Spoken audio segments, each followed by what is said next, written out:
The following script was written, verified, and approved by compliance professionals. SEC Rule 10b-5-1, codified under the Securities Exchange Act of 1934, defines when trading is conducted on the basis of material non-public information.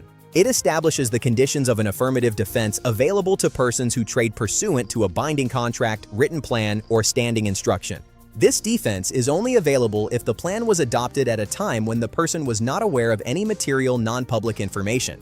The rule addresses the central ambiguity in insider trading law by providing a structured safe harbor for corporate insiders to manage their equity positions. The December 2022 amendments represents the most significant changes to the rule since its original adoption in 2000, substantially tightening conditions. These changes introduced mandatory cooling-off periods and restrictions on overlapping plans to respond to documented patterns of systematic abuse. Rule 10b-5-1 B establishes the awareness standard. A trade is made on the basis of MNPI if the person was aware of the information at the time of the transaction. This standard is broad. Liability attaches regardless of whether the insider subjectively used or relied on that information in making their decision. To assert the affirmative defense, a person must demonstrate the trade was made pursuant to a plan that specified amounts and prices or a fixed formula.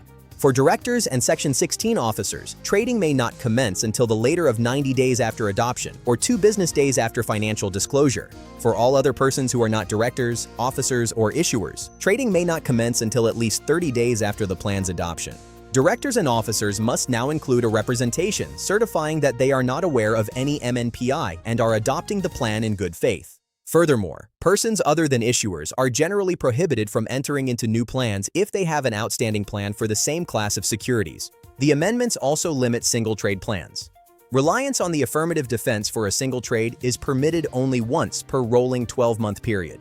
An exception exists for sell-to-cover transactions designed solely to satisfy tax withholding obligations arising from equity award vesting events. All persons must now act in good faith throughout the duration of the plan, not just at the time of adoption, to maintain the defense. New Regulation SK Item 408 requires quarterly disclosure of the adoption, modification, and termination of plans by directors and officers. Issuers must also file their insider trading policies as exhibits to their annual reports, significantly increasing regulatory transparency. The SEC has emphasized that a plan does not provide absolute protection.